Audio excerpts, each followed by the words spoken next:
Round 4. And wow, we don't have a 1-drop. So that's pretty unusual. I think I'm gonna keep it anyway. Like 2 lands is fine, counter spells are fine, spell search probably might get something. And I suspect this opponent's on affinity. Yes, this is something when you play mostly at certain times of the day, you start to recognize some of the player names.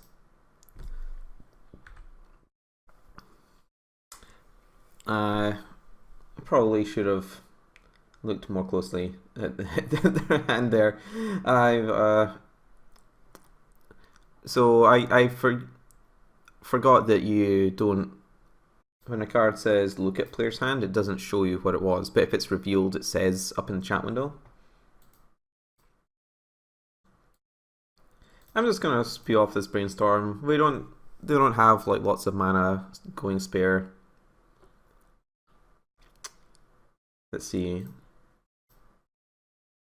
And we just wanted to cycle through our deck ever so slightly. I'm gonna just play out these things. And then we're gonna draw into Vapor Snag this turn. Or the following turn rather. And then we're gonna have like Snag, Sprite, Counterspell, Counterspell. Hopefully that should be a reasonable amount of things. Their hand didn't look super threatening, especially considering the Snag for this Atog. Unfortunately, they know that we're going to have Vapor Snag. So they're not going to go like all in to try and destroy us with Atog. But it's a good safety valve.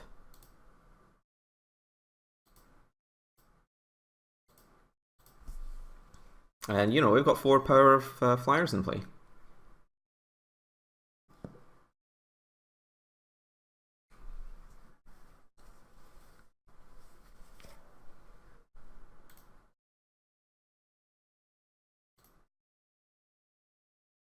So we can just like leave this in play for a while if you feel like it. Just we can bounce it if they ever sacrifice like more than 1 permanent. Frogmite? I'm not too afraid by a Frogmite.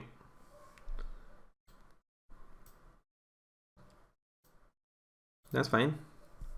Now we can cast 2 counter spells in a turn. Look at us.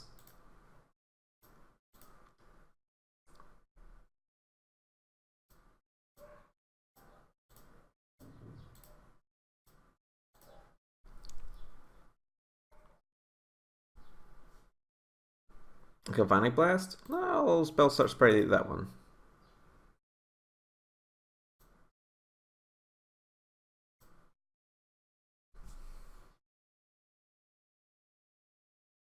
They're stuck on 2 lands. It's like turn 4, and they obviously might draw land this turn, but they obviously haven't played another one yet. This looks like a Carapace Forger. I will go ahead and counter that. I'm not particularly afraid of, the Atog this turn, so holding a Vapor Snag doesn't matter. I mean, if they want to try and brown us by sacrificing their 4 lands, sacrificing their 2 lands for 4 damage, they are more than welcome to. There's no real use for this land here, but I suppose if we like draw Gush next turn, we'll want to have made all of our land drops. So we're gonna deal them 5 next turn, Vapor Snag them, put them to 1. So if we draw like another Vapor Snag, they're dead. And I don't see how we can lose this game, considering they've got stuck on lands a little bit.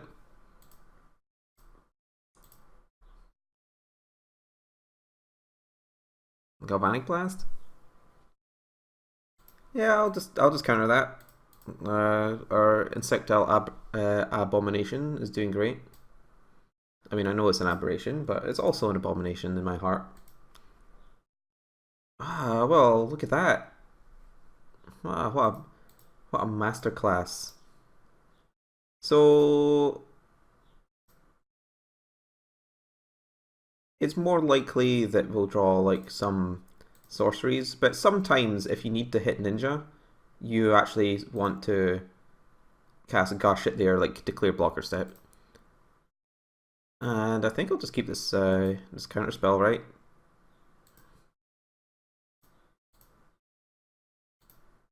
And we've got a spare mana lying around, so might as well fire it off now and lock up the game.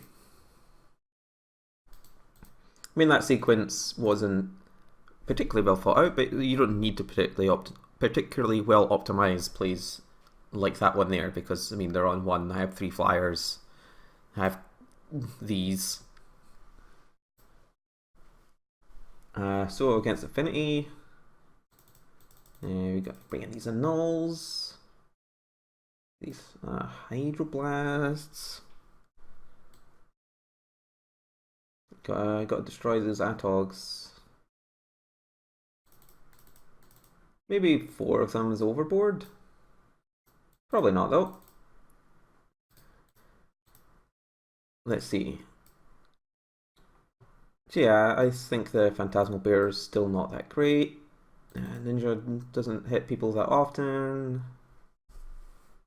Brainstorm's not that super.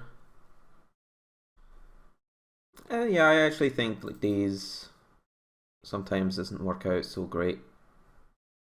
Well, I think Hydroblast's a bit less important for killing Atogs in this deck, since we actually can like disrupt their creatures with Vapor Snags and things. On the other hand, maybe Vapor Snag reduces the Hydroblast reduces the need for lots of Vapor Snags. I'm still experimenting. It's not. I've not got hard and fast plans laid out for matchups like this, especially because Affinity they're so variable with how they can build them. I'm always open to changing things ever so slightly. I mean, here I can easily see us being like way too Hydroblast flooded. I'm gonna not hold up Hydroblast or anything, since you know, if they have an Atog, I can just destroy it when it's in play. In fact, that's way better than countering it, since you can sometimes get some sweet value. I think if this is a Carapace Forger, I'll daze it.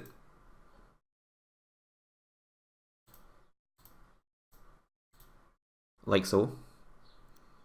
Since next turn I can just play Island and annul something. We're sort of land flooded ourselves here. And they seem to be, you know, semi-color screwed.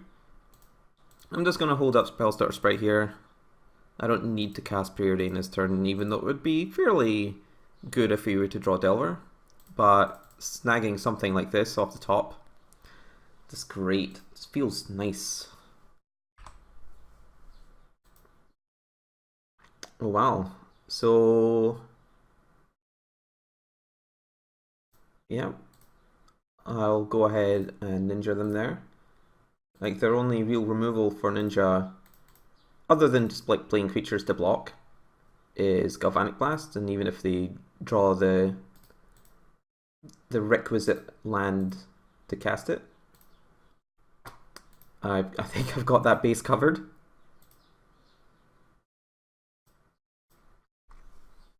Like it was semi-tempting to want to hold it for like just one more turn to maybe have the Spellstarter Sprite to replay to counter something as well, but I mean, we have so many cards.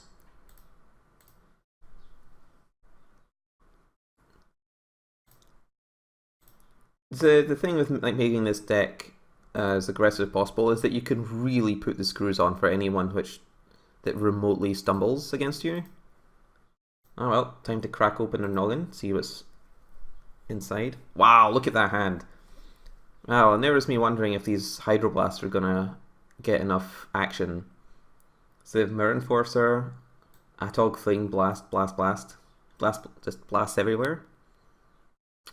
Yep, alright.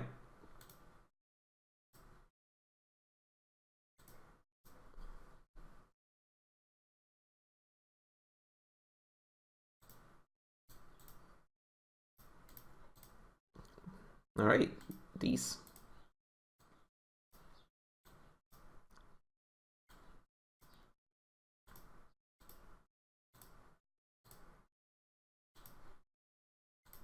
And the counter spell.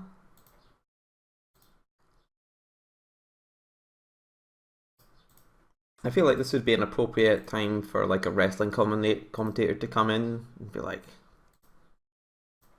you know, telling somebody to stop the match or something. I don't even need to like use this. I'll just play it. I have so much action. Their hand is like mono red. They can't cast anything. Just add more pressure to the board so they die faster. Alright, a bit anticlimactic there, but you managed to do it.